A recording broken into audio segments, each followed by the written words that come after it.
నమస్తే రైతు నేస్తం ఫోన్ ఇన్ లైవ్ ప్రత్యక్ష ప్రసారానికి స్వాగతం. నేటి రైతు నేస్తం కార్యక్రమంలోని చర్చించుకోబోతున్న అంశం అధిక పాల దిగుబడికి పాడి పశువుల మేపు. ఈ అంశం గురించి పూర్తి వివరాలను అందించేందుకు మనతో పాటు ఉన్నారు doctor A Sudhir Babu, assistant professor, పశుపోషణ విభాగం, పశు వైద్య కళాశాల, రాజేంద్రనగర్, హైదరాబాద్. వారిని అడిగి అధిక పాల దిగుబడికి ఎటువంటి పోషణ విలువలు అందించాలి అనే అంశం గురించి తెలుసుకుందాం. నమస్తే సార్. సార్, ఈరోజు మనం అధిక పాల దిగుబడికి ఎటువంటి పోషక విలువలున్న ఆహార పదార్థాలని పశువులకు అందించాలి అనే అంశం గురించి తెలుసుకుంటున్నాం. సో దీనికి సంబంధించి అంటే ఎటువంటి పోషక విలువలు అంటే ఎక్కువ పాల దిగుబడి ఇవ్వాలి తక్కువ ఖర్చుతో అనేది చాలా మంది టార్గెట్ పెట్టుకుంటూ ఉంటారు. సో దీనికి సంబంధించి ఏం చెప్తారు? ముందుగా శాస్త్రీయ పద్ధతులు అంటూ ఏవైనా ఉన్నాయంటారా? సో దానికి సంబంధించిన వివరాలు. అయితే ఏదైతే మన పశు పోషణ ఉన్నదో దాంట్లో ఎప్పుడైతే పాల దిగుబడి మనం చూస్తూ ఉన్నామో దాంట్లో సంబంధించి 70% వరకు ఖర్చు మనకి ఏదైతే మనకి ఎండుగడ్డి, పచ్చిగడ్డి మరియు దానా ఉందో దాని ద్వారానే మనకి రైతుకి ఖర్చు అవుతుంది. కాబట్టి ఈ 70% ఖర్చు అంటే ప్రతి లీటర్ పాలపై వచ్చే ఏదైతే ఒక 40 రూపాయలు 50 రూపాయలు ఒక లీటర్కి మనం ఖర్చు పెడుతున్నాం, ఒక ఖర్చు మనకి తిరిగి వెనక్కి వస్తుందంటే ప్రతి లీటర్కి దాంట్లో ఆల్మోస్ట్ ఒక 40 రూపాయలు లేకపోతే 35 రూపాయలు ఖర్చు ఏదైతే దానా ఉంటుందో లేదా గడ్డి ఉంటుందో, పచ్చిగడ్డి ఉంటుందో దాని మీద మనం ఖర్చు పెడతాం. కాబట్టి మనము శాస్త్రీయ పద్ధతిలో మనము వెళ్తే గనక ఈ పచ్చిగడ్డి, ఎండుగడ్డి, దాని మీద ఖర్చు మనం తగ్గించుకోగలిగితే మనకు వచ్చే రాబడి అంటే ఇన్కమ్ పెరుగుతుంది.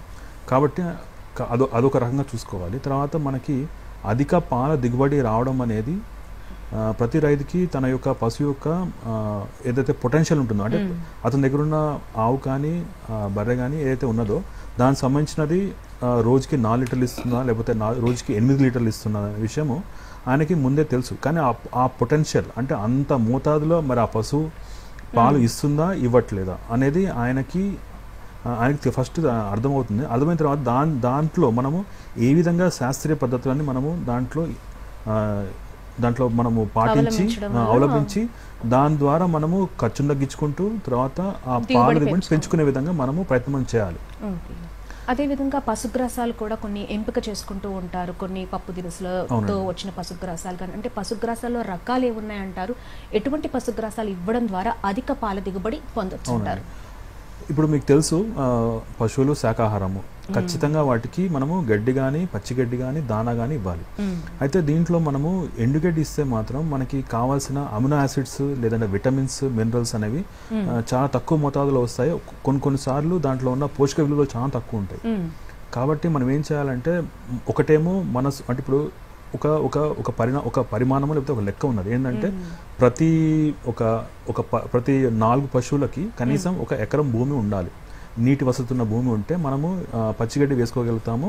ఆ పచ్చిగడ్డి వేసుకునే అంటే గడ్డి వేసుకునే క్రమంలో కూడా మనకేమంటే మనకి సౌలభ్యంగా ఏముంటుందంటే అది మనకి పశువులకు ఫ్రీగా అందుతుంది.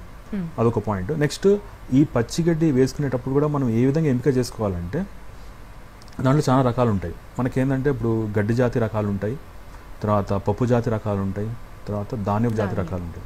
సో ఈ రకాలని మనము మార్చి అదే ఎకరంలో వేసుకుంటూ తర్వాత కొన్ని క్వాలిటీస్ కూడా ఉంటాయి.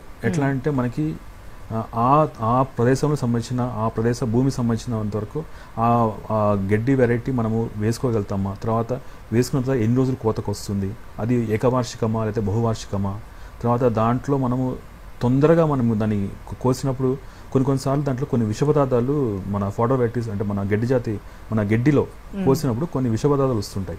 దాంట్లో ఏమాత్రం విష పదార్థాలు లేకపోవడము, తర్వాత పశువుకి నమలడానికి లేతగా ఉండడము, తర్వాత దానికి సంబంధించిన వరకు ఏమంటారు ఒకవేళ నీటి ఎద్దడి కూడా ఉంటే కూడా తట్టుకునే విధంగా ఉండడము. సో ఇట్లాంటి వెరైటీస్ అన్ని మనము ముందే ప్లాన్ చేసుకోవాలి. ప్లాన్ చేసుకుని మనకు ఉన్న ఎకరము అంటే 4 పశువులకు ఎకరం అని చెప్పాను కదా, ఆ భూమి భాగంలో ఎంతవరకు మనము ఏ వెరైటీని వేయగలుగుతామో, తర్వాత మన దగ్గర ఏ వెరైటీ ఎండుగడ్డి ఉన్నది దానా ఉంది అని చూసుకుంటూ ప్లాన్ చేసుకుంటూ మనము ఆ గడ్డి వెరైటీని మనం వేసుకుని ముందుకు వెళ్ళాలి. అదేవిధంగా దాణా మిశ్రమం తయారీ అంటూ ఉంటుందంటారా? అలా దాని ఉపయోగాలు ఏంటి, ఏ విధంగా తయారు చేసుకోవచ్చు అంటారు?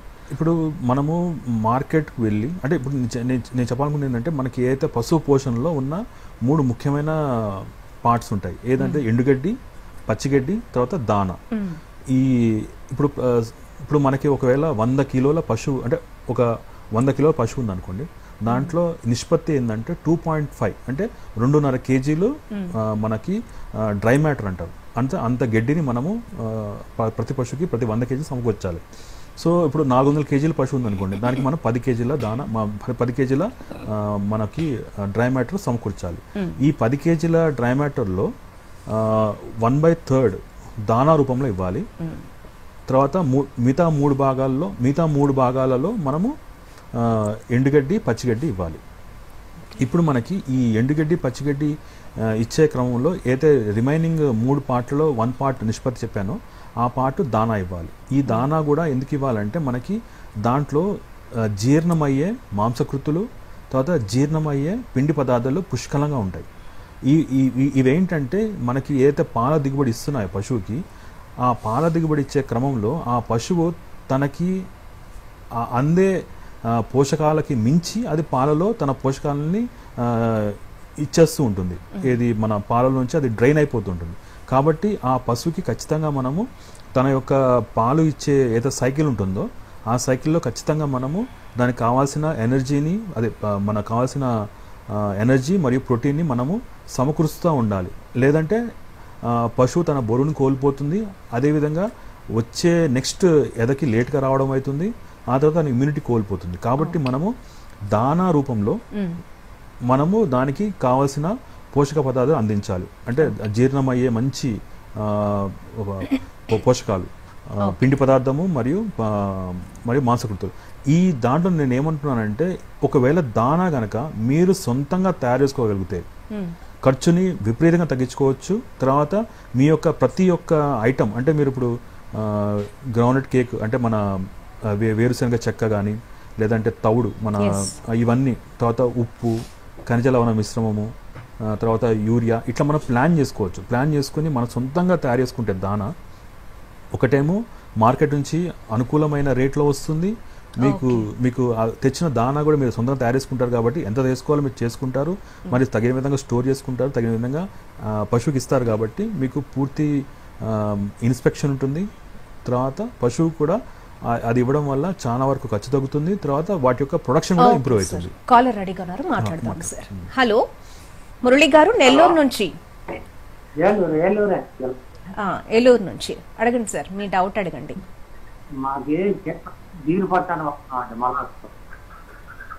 చెప్పండి.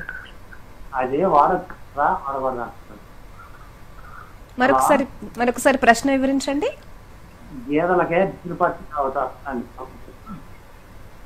కొంచెం క్లియర్ గా.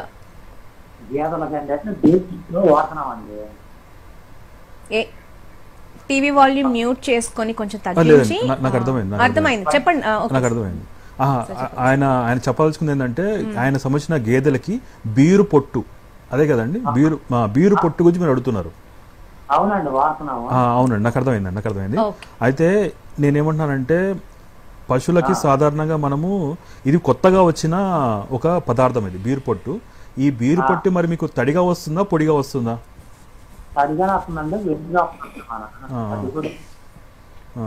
సరే, నాకు అర్థమైందండి. అయితే ఈ బీరు పొట్టుని మీకు వచ్చిన తర్వాత మీరు బీరు పొట్టు అనేది దేనికి కూడా ప్రత్యామ్నాయం, అంటే ఆల్టర్నేటివ్ కాదు. అది బీరు పొట్టు అనేది దేనికి కూడా ప్రత్యామ్నాయం కాదు. బీరు పొట్టుని మీరు చాలా ఆచితూచి వాడాలి. అది ఏదైతే మీరు అయితే సమీకృత దానా అంటారు, సమీకృత TMR, టోటల్ మిక్స్డ్ రేషన్ అంటారు. అంటే 60% మనకి చొప్ప ఇవన్నీ ఉంటాయి, తర్వాత ఒక 40% దానా ఉంటుంది. అయితే ఈ దానా పార్ట్లో ఒక 10% వరకు బీరు పొట్టుని యాడ్ చేసుకోవచ్చు. అంటే మీకు అర్థమైంది కదా, అంటే చొప్ప, లేదంటే చొప్ప 30%, పచ్చిగడ్డి 30%, తర్వాత దానా ఒక 30%, తర్వాత ఒక 10% బీరు పొట్టు యాడ్ చేయండి అంతే. బీరు పొట్టుని అదే పనిగా మీరు దానాకి రిప్లేస్మెంట్గా మీరు ఇవ్వద్దు. దీనివల్ల బీరు పొట్టులో ప్రాబ్లం ఏంటంటే 2 రకాలుగా ప్రాబ్లం వస్తుంది. ఒకటేమో అఫ్లోటాక్సిన్ అంటారు, ఏదైతే మనకి బూజు అంటారు కదా, బూజు పడుతుంది. అదొక అదే అన్న, ఆ బూజ్ అనేది చాలా అంటే పాలకు దిగుబడి తగ్గిస్తుంది, తర్వాత పశువు యొక్క హెల్త్ కూడా చాలా ఖరాబ్ చేస్తుంది. కాబట్టి నేనేమంటున్నా అంటే బీరు పొట్టుని మీరు చాలా ఆచితూచి ఇవ్వాలి ఒకటి, అది కూడా 10% మించకుండా ఇవ్వండి. ఇంకోటి ఇచ్చే ముందు మీరు చూసుకోండి ఒకసారి దాంట్లో మరి బూజు పట్టిందా పట్టలేదా అదొకటి. తర్వాత ఇంకోటి బీరు పొట్టుని మీరు కనుక మోతాదు మించి ఇస్తే మాత్రం పెద్ద పేగు ఉంటుంది, మన పశువులో పెద్ద పేగు ఉంటుంది, దాని రూమెన్ అంటారు. దాంట్లో ఎప్పుడైతే అది ఇవ్వడం జరుగుతుందో అది ఒకేసారి యాసిడ్ లెవెల్, దాన్ని ఏమంటారంటే మన లవణం అంటే ఒక యాసిడ్ అనేది ఒక షూట్అవుట్ అవుతుంది. అప్పుడు ఆ పెద్ద పొట్ట యొక్క లైనింగ్ మొత్తము అల్సర్ లాగా అది మాడిపోతుంది. కాబట్టి నేను ఏమంటా అంటే బీరు పొట్టుని మీరు ఆచితూచి ఇవ్వాలి. తర్వాత పశువుని మాత్రం మీరు కోల్పోతారు. మీరు అదే పనిగా బీరు పొట్టుని మోతాదు మించి ఇస్తే మాత్రం 2వ ఈతకో 3వ ఈతకో మీరు పశువుని కోల్పోతారు. కాబట్టి బీరు పొట్టుని మీరు వాడకపోవడం మంచిది. ఒక వాడితే కూడా 10% మించకుండా వాడండి. సార్, సంపూర్ణ సమీకృత ఆహారం అంటే ఏంటి, దీనివల్ల ఉపయోగాలు ఏంటి, అంటే పాల దిగుబడిలో దీని యొక్క ప్రాముఖ్యత ఏంటంటారు? అవునండి, ఇది సంపూర్ణ సమీకృత ఆహారం అంటే దాన్ని ఇంగ్లీష్లో టోటల్ మిక్స్డ్ రేషన్ అంటారు. అయితే మనకి ఇప్పుడు ఏదైతే మనకి పొలంలో ఉన్న అంటే ఇప్పుడు వ్యర్థ పదార్థాలు అంటే మన వ్యవసాయం యొక్క వ్యర్థ పదార్థాలు ఉంటాయో వాటిని మనము ఏ విధంగా వాడుకోవాలనే దాంట్లో ఈ కాన్సెప్ట్ వచ్చింది. ఈ వ్యర్థ పదార్థాలు మనము ఇప్పుడు మనకి ఏదైతే దానా తయారీలో చేసుకుంటామో పశువుకి దాంట్లో 60% వరకు ఈ వ్యర్థ పదార్థాలని మనం యాడ్ చేసుకోవచ్చు. ఇప్పుడు చొప్పగా ఇప్పుడు మనకి వరి యొక్క ప్యాడీ స్ట్రా అంటారు, తర్వాత జొన్న చొప్ప అంటారు, తర్వాత కొన్ని రకాల మనకి మొక్కలు ఉంటాయి. వాటిని మనము ముక్కలుగా అంటే చిన్న ముక్కలుగా చాపింగ్ చేసుకుని ఒక 60% ఏమో ఈ చొప్ప, తర్వాత ఇంకొక 40% ఏమో దానా, మనం తయారు చేసుకున్న దానా. దేంట్లో అయితే 16% మనకి ఏదైతే అంటే మనకి దాన్ని ఏమంటారంటే ప్రోటీన్, డీసీపీ అంటారు, అంటే డైజెస్టబుల్ క్రూడ్ ప్రోటీన్ అంటారు, 16%. తర్వాత పూర్తిగా అంటే జీర్ణమయ్యే పిండి పదార్థాలు అంటారు, టీడీ అని అంటారు, అదొక 70%. ఈ విధంగా ఉండే ఒక దానాన్ని ఒక 40%, అంటే 60% ఏమో ఈ ఏదైతే వేస్ట్గా మనం పడేస్తామో వరి అని కానీ లేకపోతే చొప్ప కానీ ఏదో పడేస్తే లేకపోతే మనకి అంతగా పశువు ఇష్టపడి తినేది కాకుండా ఉంటుందో, లేదా పశువు మనం వేసినప్పుడు ఏమవుతుందంటే పశువు దాన్ని దానాతో పాటు వేసినప్పుడు ఏమవుతుందంటే దాన్ని పక్కన పెట్టేయడము లేకపోతే సరిగ్గా తినకపోవడము అట్లా వదిలేయడం అనేది జరుగుతుంది. కాబట్టి అట్లాంటి వ్యర్థ పదార్థాలని మనము దానాతో తగు రీతిగా కలుపుకొని మనము ఇచ్చేటప్పుడు మనకి సంపూర్ణ సమీకృత యొక్క దానా యొక్క అంటే సంపూర్ణ సమీకృత యొక్క రేషన్ డయట్ ఉంటుందో దాన్ని మనము ఎఫెక్టివ్గా యూటిలైజ్ చేసుకోవడం అవుతుంది అనమాట మనకి. అదేవిధంగా యూరియా యొక్క ప్రాముఖ్యత అంటే మనం దానాలో యూరియాను కూడా యాడ్ చేస్తూ ఉంటారా, దానివల్ల అంటే ఎంత మోతాదులో వేయాలి, దీని యొక్క ప్రాముఖ్యత? అవునండి, ఇప్పుడు ఏదైతే మనకి ఇప్పుడు అంటే మనకి ఆవులు తర్వాత బర్రెలు ఉన్నాయో వాటిలో మనం యూరియాని ఏదైతే మనకి మాంసకృతులు ఉంటాయో వాటికి రీప్లేస్మెంట్గా మనము ఒక పద్ధతిలో వాడుకోవచ్చు. అయితే ఇది వచ్చేసి మనము 2 రకాలుగా వాడచ్చు. ఒకటేమో యూరియాని మనము 1 నుంచి 2% వరకు దానాలో కలిపి ఇవ్వచ్చు. అంటే మనకి ఏదైతే ఇప్పుడు మనము 100 కేజీల దానా తయారీలో మనము ఇప్పుడు పిండి గింజలు ఉంటాయి కదా అంటే ఇప్పుడు మనకి గోధుమ గింజలు కానీ లేకపోతే బార్లీ గింజలు కానీ లేకపోతే జొన్న గింజలు కానీ తర్వాత మెయిజ్ మొక్కలు కానీ ఇవన్నీ కూడా ఒక 30%, తర్వాత చెక్కలు, తర్వాత మనకి తౌడు అంటారు అదొక 20%, ఇవన్నీ కలుపుకొని మనం 100 కేజీల దానా తయారీలో మనము ఇంకొక 2 కేజీలు మిల్ల మిక్చరు, తర్వాత 1 కేజీ ఉప్పు ప్లస్ దీంతోపాటు 1 కేజీ యూరియా కలుపుకొని ఇవ్వచ్చు. దానివల్ల ఏమవుతుందంటే దానాలో ఉన్న మాంసకృతుల శాతం పెరుగుతుంది. ఇదొక పద్ధతిలో మనము యూరియాని యూజ్ చేసుకోవచ్చు. దీనివల్ల మనం ఖర్చు కూడా తగ్గించుకోవచ్చు. రెండో పద్ధతి ఏంటంటే ఇప్పుడు మన దగ్గర ఇప్పుడు వరి ఉంది. వరిలో వచ్చేసి 0% మనకి మాంసకృతులు ఉంటాయి. కానీ వరిని మనము వాడుకోవాలి, అది వేస్ట్గా పోయడానికి లేదు. సో అప్పుడు ఏం చేస్తామంటే మనం వరి అయితే 100 కేజీల వరి తీసుకున్నామో, వరి యొక్క గడ్డి తీసుకున్నామో, ఆ వరి గడ్డిలో 100 కేజీలు వరిగడ్డి తీసుకోవాలి. తర్వాత 4 కేజీల యూరియా తీసుకుని 60 లీటర్ల నీళ్ళలో కలుపుకొని ఆ 60 లీటర్ల నీటిని మనము పొరలుగా వేసిన ఈ వరిగడ్డి మీద మనము పొరలుగా ఈ యూరియా నీళ్ళని చిలకరించాలి. చిలకరించి తర్వాత దానిపైన టార్పోలిన్ కానీ లేదంటే మన ప్లాస్టిక్ కవర్ కానీ దాని మీద పెట్టి గాలి ఆడకుండా గాలి లేకుండా ఒక 15 రోజులు మనము దాన్ని మగ్గబెట్టగలిగినదైతే దాంట్లో ఏమవుతుందంటే 0% ఉన్న మాంసకృతుల లెవెల్ ఈ వరిగడ్డిలో మనకి ఆల్మోస్ట్ 4% వరకు పెంచవచ్చు. తర్వాత దీంట్లో రెండు ఇంకా అడ్వాంటేజెస్ ఉన్నాయి. ఏమవుతుందంటే ఈ వరిగడ్డి ఏదైతే ఉన్నదో ఈ యూరియా ట్రీట్మెంట్ వల్ల దాంట్లో ఉన్న లిగ్నిన్ బాండ్స్ అంటారు, అదే మన గడ్డి యొక్క అరుగుదల చాలా వరకు ఇంప్రూవ్ అవుతుంది. తర్వాత కూడా పశువు చాలా ఇష్టంగా తింటుంది. గోపి కాలర్ రెడీగా ఉన్నారు సార్, మాట్లాడతాం. గోపి గుంటూరు నుంచి. గోపి గారు చెప్పండి. నమస్కారం అండి, మాది గుంటూరు దగ్గర పొన్నూరు. నమస్తే అండి, మీ డౌట్ అడగండి. మా గేదె ఈని ఒక 60 రోజులు అవుతుందండి. పాలు గేదె ఈని ఒక 60 రోజులు అవుతుంది. పాలు అనేవి బాగా పల్స్గా ఉన్నాయి, ఫ్యాట్ పర్సెంటేజ్ చాలా తక్కువగా ఉంది. ఫ్యాట్ పర్సెంటేజ్ పెరగాలంటే మామూలుగా ఏమన్నా గేదెకి మందులు ఏమన్నా వాడాలా, లేకపోతే మామూలుగా దానా ఏమన్నా మార్చాలా అని చెప్పి. అదే అంటే మీ యొక్క ఎంత ఇస్తుందండి, రోజుకి ఎంత ఇచ్చేదండి? ఒక 2.5 లీటర్స్ ఇచ్చిందండి. 2.5 లీటర్స్ ఇస్తుందండి. Okay okay. అయితే ఇప్పుడు ఈయన అంటే 2-3 రోజులే కదా అయ్యింది, మీరు 60 రోజులు అవుతుందండి. 5 రోజులు 60 డేస్. ఓకే అండి, ఓకే అండి.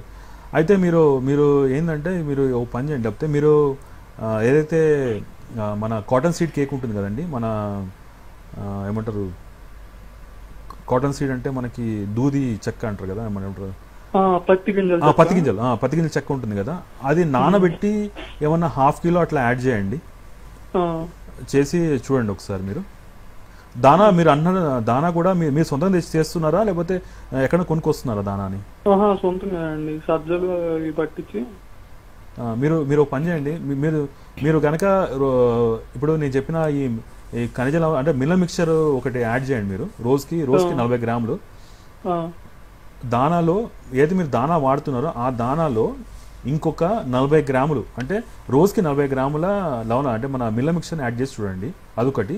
తర్వాత ఒక ఈ పత్తి చెక్కని మీరు నానబెట్టి పెట్టండి, చూద్దాం అది ఏమవుతుంది. లేదంటే మీరు దగ్గరున్న పశువైద్యుని సంప్రదించండి. ఓకే, థ్యాంక్స్ ఫర్ కాలింగ్ అండి. సార్, చాఫింగ్ అంటూ ఉంటారు, అంటే మేతను చిన్న ముక్కలుగా కట్ చేస్తూ పెట్టడం వల్ల దీనివల్ల ఏమైనా ఉపయోగాలు ఉన్నాయంటారా? దీనివల్ల పాల దిగుబడిలో ఏమైనా మార్పు ఉంటుందంటారా? అవును. అయితే ఇప్పుడు మనకి ఈ మధ్య మనకి నేపియర్ వస్తుందండి, దాన్ని సూపర్ నేపియర్ అంటున్నారు. తర్వాత కొన్ని రకాల అంటే ఈ ఫాడర్ వెరైటీస్, కొత్తగా వస్తున్న ఫాడర్ వెరైటీస్లో కాండం చాలా థిక్గా ఉంటుంది. తర్వాత ఒకవేళ ఫాడర్ని మనం అదేవిధంగా వదిలేసినా సరే కాండం థిక్గా ఉండి ఆ తర్వాత మేపేటప్పుడు చాలా ఇబ్బంది అవుతూ ఉంది. ఇదొకటి ప్రాబ్లం ఉన్నది ఫీల్డ్లో. తర్వాత ఇదే కాకుండా కొన్ని రకాల చొప్పలు ఇవన్నీ కూడా మనకి పశువుకి ఇచ్చే క్రమంలో కొంచెం ఇబ్బంది అవుతూ ఉంది.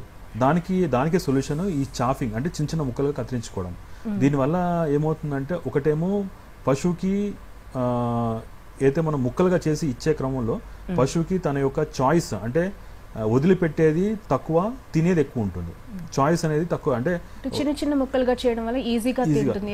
కొంచెం పెద్దగా వదిలేయడం కాకుండా దానివల్ల అంటే ఖర్చు శాతం కూడా ఎక్కువ అయిపోతూ ఉంటుంది. అవునండి, అది వేస్టేజ్ ఎక్కువ, వేస్టేజ్ తగ్గించుకోవచ్చు. వేస్టేజ్ తగ్గించడానికి చాఫింగ్ అనే ప్రక్రియను అవలంబిస్తారు. అదొక అడ్వాంటేజ్. తర్వాత ఏమవుతుందంటే చాఫింగ్ చేయడం వల్ల ఏమవుతుందంటే ఏదైతే జీర్ణక్రియ సంబంధించిన సూక్ష్మ క్రిములు ఉంటాయో పొట్టలో అవి యాక్ట్ చేయడానికి దాని యొక్క ఏరియా పెరుగుతుంది. అదే మీరు చాఫింగ్ చేయకుండా ఇచ్చారనుకోండి, ఏరియా తక్కువ ఉండడం వల్ల జీర్ణక్రియ ప్రాపర్గా అవ్వదు, సూక్ష్మ క్రిములు తమ పని చేయడానికి ఏరియా తక్కువ ఉంటుంది. అదే మీరు చాఫింగ్ చేసి ఇచ్చారనుకోండి, ఆ సూక్ష్మ క్రిముల యొక్క పని యొక్క ఏరియాని పెంచుతారు మీరు. తర్వాత అది సులువుగా డైజెస్ట్ అవుతుంది. డైజెస్ట్ అవడం వల్ల దానికి సంబంధించిన ఆ గడ్డిలో ఉన్న మాంసకృతులు కానీ లేకపోతే ఎనర్జీ కానీ అది యానిమల్కి ఈజీగా పొందుతుంది. దాని ద్వారా మనకి పాల దిగుబడి, తర్వాత పాలకు సంబంధించిన వెన్న శాతము ఇవి కూడా పెరుగుతాయి. ఇప్పుడు వెన్న ఏదైతే ఉన్నదో అది వచ్చేసి మనకి గడ్డిలో ఉన్న లాక్టిక్ యాసిడ్ ఉంటుంది, దాని ద్వారా వచ్చేది అనమాట.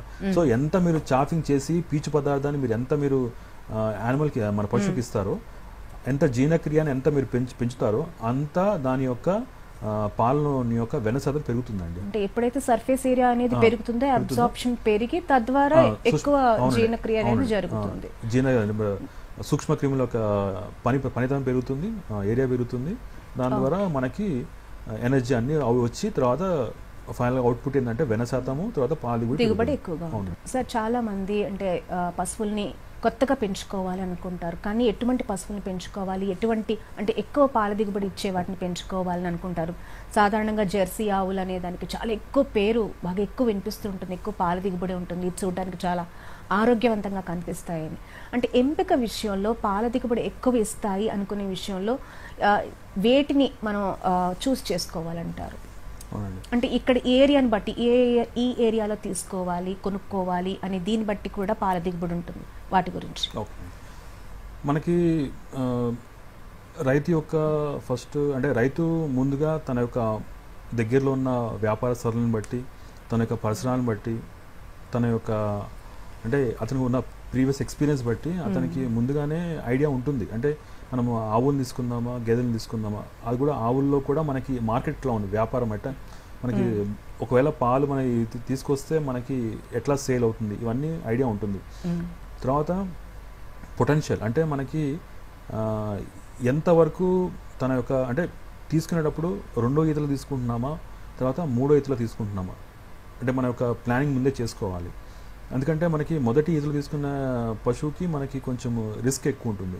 అదే 2వ ఈతలు తీసుకున్న పశువుకి మనకి రిస్క్ తక్కువ ఉంటుంది. తర్వాత మనకి ఒక క్లారిటీతో మనము ఉంటాము. ఎంత దిగుబడి ఇస్తుందో అది ముందే పాలు దిగుబడి ఇస్తుందో ముందే ఐడియా ఉంటుంది. కాబట్టి మనం తర్వాత ఎట్లా ప్లాన్ చేసుకోవాలి, తర్వాత ఎంత మేత ఇవ్వాలి అన్ని ముందే చేసుకోవాలి. సో మనకి ఏంటంటే దాన్ని ఏమంటారంటే పాల సారా పొటెన్షియల్ అంటారు, దాన్ని జెనెటిక్ పొటెన్షియల్ అంటారు. అంటే ప్రతి పశువుకి దానికి సంబంధించిన బ్రీడ్ క్యారెక్టర్ లేదా జెనెటిక్ పొటెన్షియల్ బట్టి తన యొక్క పాల దిగుబడి యొక్క శాతం ఉంటుంది. ఇప్పుడు మనకి రైతు అనే అతను ఏం చేయాలంటే మరి ఇప్పుడు మీరు అన్న జెర్సీ కానీ లేకపోతే గేదెల్లో ముర్రా కానీ ఒకవేళ ఆ జెర్సీ కానీ ఆ ముర్రా కానీ తన యొక్క బ్రీడ్ క్యారెక్టర్ బట్టి అంత శాతం పాలు ప్రతిరోజు ఇస్తుందా ఇవ్వట్లేదా అని మనం ఒక కొలత పెట్టుకుని చూసుకోవాలి. మనం కొనేటప్పుడు కూడా మనము మార్కెట్కి వెళ్ళినప్పుడు మొదటి రోజు ఎంత పాలు చూసుకున్న తర్వాత కూడా మనం సాటిస్ఫై కాకూడదు. మనం ఏంటంటే 2వ రోజు పొద్దున మళ్ళీ 3వ రోజు పొద్దున కూడా చూసుకుని 3 రోజుల యొక్క యావరేజ్ తీసుకుని ఆ తర్వాతనే మనము పశువు యొక్క పాల దిగుబడిని మనం కొలత వేసుకోవాలి. ఇంకోటి చాలామంది రైతులు నేను ఒకటి చెప్పాలనుకుంటున్నాను. రైతులు ఏం చేస్తారంటే పాల యొక్క ఏదైతే ఉంటుందో ప్రతిరోజు వచ్చే పాలది అవుట్పుట్ ఎంత ఉంటుందో అవుట్పుట్ని మనం లీటర్స్లో కంటే కిలోల మనం లెక్క పెట్టగలిగితే మనకి ఒక పాల దిగుబడి యొక్క అంటే ఆ పశువు యొక్క పాల దిగుబడి యొక్క క్రైటీరియా మనం ఈజీగా మనం మ్యాచ్ కాగలుగుతాం. అదే ఏమవుతుందంటే లీటర్లో ఒక్కోసారి మనం కొలత తీసుకున్నాం అనుకోండి, లేకపోతే అమ్మేవాడు లీటర్లో మనకు కొలత చూపించాడు అనుకోండి, ఒక్కోసారి ఏమవుతుందంటే పైన పొర ఆల్మోస్ట్ ఒక 3 ఇంచెస్ వరకు నురగ చూపిస్తాడు.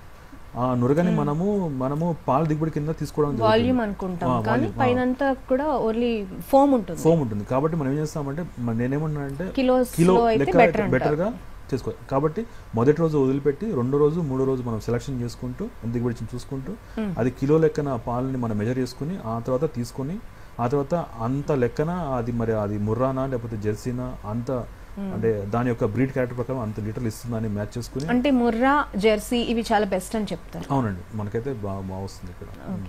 సో అదే విధంగా మనకి ఇప్పుడు మనం పాలు కొనుక్కుంటున్నప్పుడు ఏంటంటే ఇప్పుడు చాలా అడ్వర్టైజ్మెంట్స్ కూడా ఎక్కువ వస్తుంటాయి. అది చాలా అధిక శాతం ఎక్కువ ఉంది అంటే వెన్న శాతం ఎక్కువ ఉంది, మీగడ చాలా ఎక్కువగా కడుతుంది. దీన్ని మనం ఎంతవరకు క్వాలిటీ అంటే పాలు చాలా క్వాలిటీగా ఉన్నాయి అని మీగడ బట్టి లేకపోతే వెన్న బట్టినే మనం మెజర్ చేసుకోవాలంటారా? కొన్ని పల్స్గా ఉన్నాయి బాగాలేదు అని అనుకోవాలా? సో దీనికి అంటే నిజంగా అది క్వాలిటీ గల వెన్ననేనా, ఇంకేదైనా ఫ్యాట్ మనం తింటున్నామా అనే ఒక సందేహం ఏమైనా ఎక్కడో మెదులుతూ ఉంటుంది. దీని గురించి చిన్న క్లారిటీ. ఇప్పుడు మనకి ఆల్మోస్ట్ మార్కెట్లో వస్తున్నవన్నీ కూడా గవర్నమెంట్ యొక్క సర్టిఫైడ్ మిల్క్స్ అండి. దానికి మనకి ఆల్రెడీ వాళ్ళకు లేబుల్ ఇస్తారు.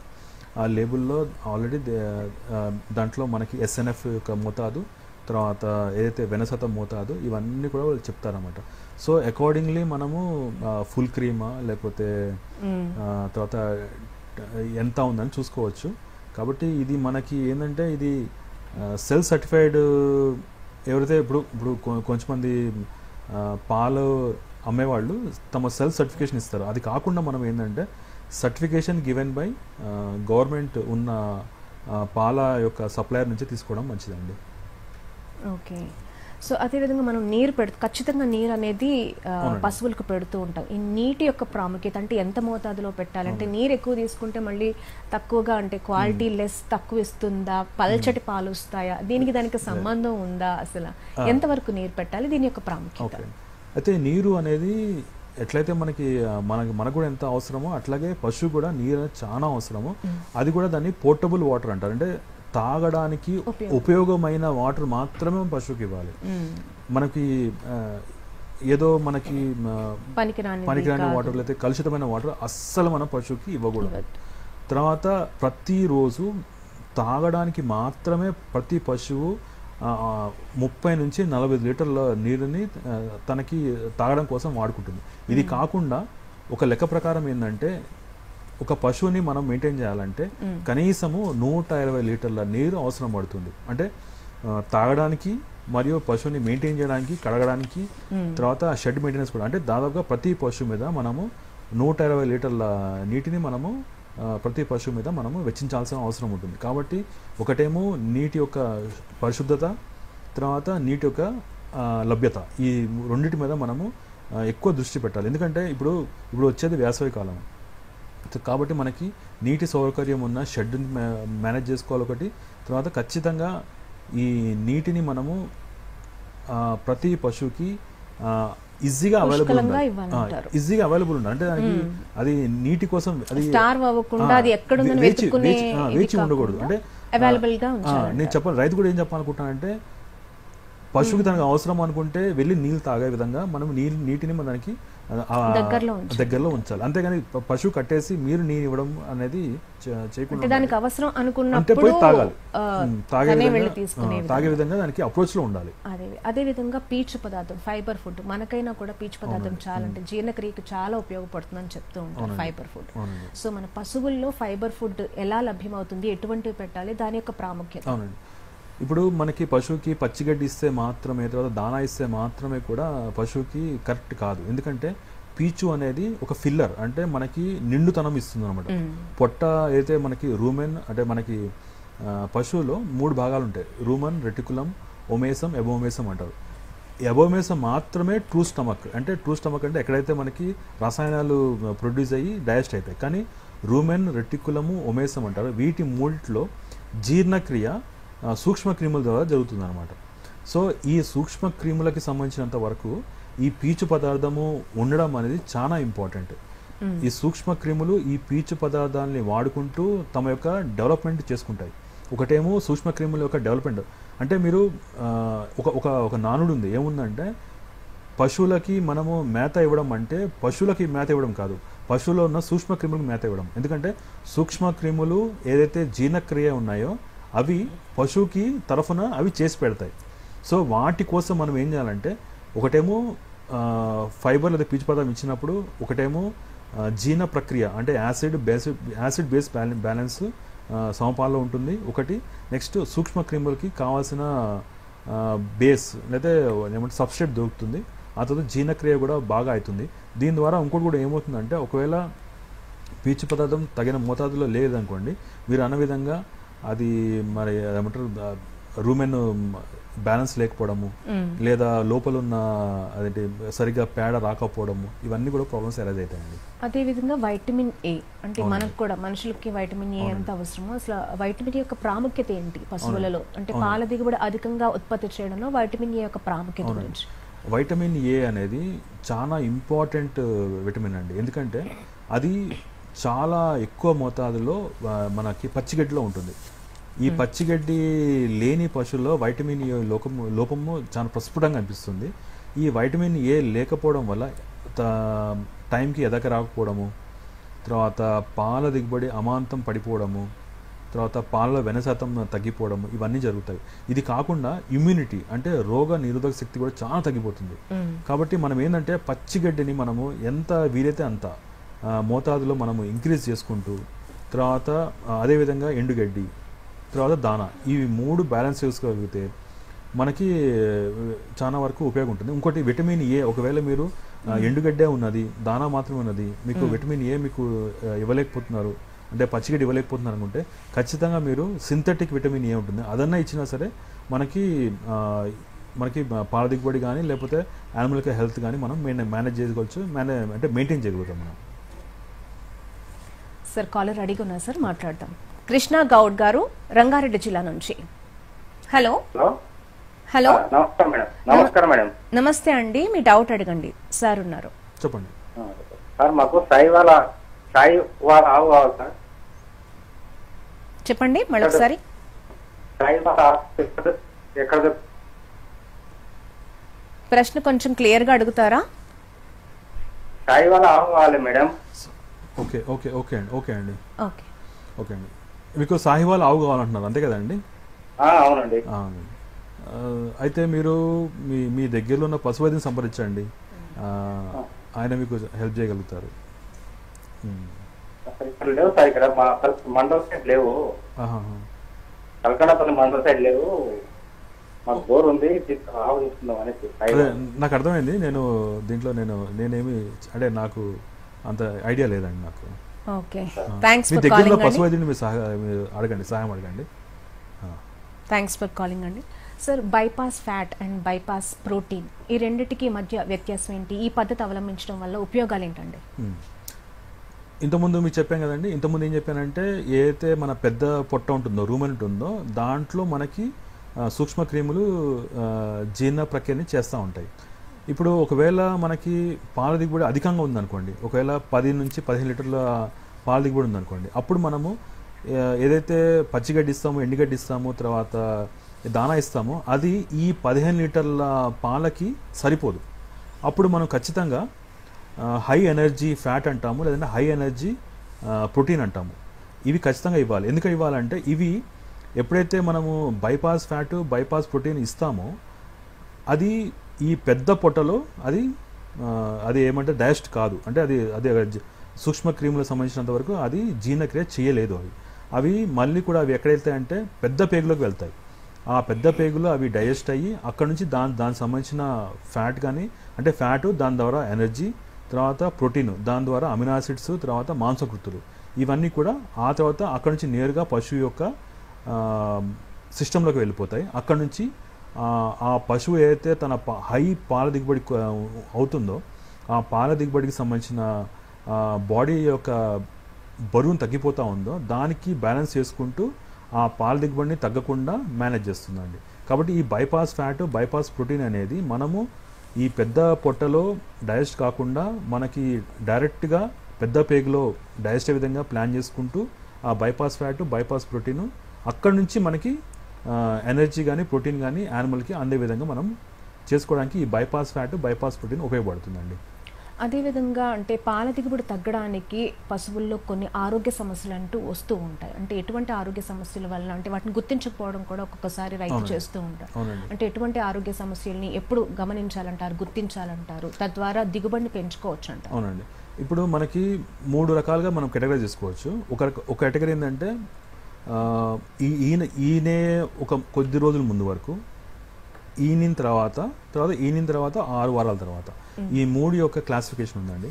ఇప్పుడు మనకి ఏదైతే ప్రతి పశువు కూడా తను పాలిచ్చే క్రమంలో తనకి ఏదైతే పోషకాలు అందుతున్నాయో, అందకపోయినా తన పోషకాలని తన శరీరంలో ఒక బరువుని కోల్పోతూ తన యొక్క పోషకాలని పాలలో వదిలేస్తూ ఉంటుంది అది. కాబట్టి ఖచ్చితంగా మనం ఏంటంటే పశువుని మనము ఈనకు ముందు, ఈనిన తర్వాత పాల దిగుబడి పెరిగే క్రమం అంటే 6 వారాల నుంచి దాని పాల దిగుబడి విపరీతంగా పెరుగుతుందండి. సో ఈ 3 కేటగిరీస్ని మనము అడ్రస్ చేయాలంటే మనం ఏంటంటే సరిగ్గా మనం ప్లాన్ చేసుకోవాలి. ఇప్పుడు కనుక మనకి ఈ పాల దిగుబడి తగ్గకుండా ఉండాలంటే ఈ ప్రోటీను, తర్వాత ఈ ఎనర్జీని, నెగిటివ్ ఎనర్జీ బ్యాలెన్స్ అంటారు, అది కాకుండా మనము తగిన మోతాదులో దానా, తర్వాత పచ్చిగడ్డి, తర్వాత ఎండుగడ్డి ఇవి ప్లాన్ చేసుకుని ఇచ్చి అదేవిధంగా మనము మినరల్ మిక్చర్, ఎందుకంటే ఈ ప్రతిరోజు పాలలో చాలా మోతాదులో కాల్షియంని కోల్పోతూ ఉంటుంది. ఆ కోల్పోయే కాల్షియం కూడా మనము పూడుస్తూ ఉండాలి, అదొకటి. తర్వాత దాన్ని మిల్క్ ఫీవర్ అంటారు కొన్నిసార్లు. అది కోల్పోయిన కాల్షియం ద్వారా యానిమల్ ఒక్కొక్కసారి అది తానుగా నుంచోలేదు. సో ఇవన్నీ కూడా మనం దృష్టిలో పెట్టుకుని తగు మోతాదులో మనము దానా కానీ ఎండుగడ్డి కానీ పచ్చిగడ్డి ఇస్తూ పోవాలండి. ఓకే సార్, చాలా చాలా ధన్యవాదాలు సార్. అధిక పాల దిగుబడికి ఎటువంటి పోషక విలువలున్న ఆహారాన్ని అందించాలనే అంశం గురించి చాలా చక్కగా ఉంచారు. చాలా ధన్యవాదాలు. అదనపు సమాచారం కోసం సంప్రదించవలసిన మా చిరునామా. అదనపు సమాచారం doctor A Sudhir Babu, assistant professor, పశుపోషణ విభాగం, పశు వైద్య కళాశాల, రాజేంద్ర నగర్, హైదరాబాద్. Phone number 8008242792.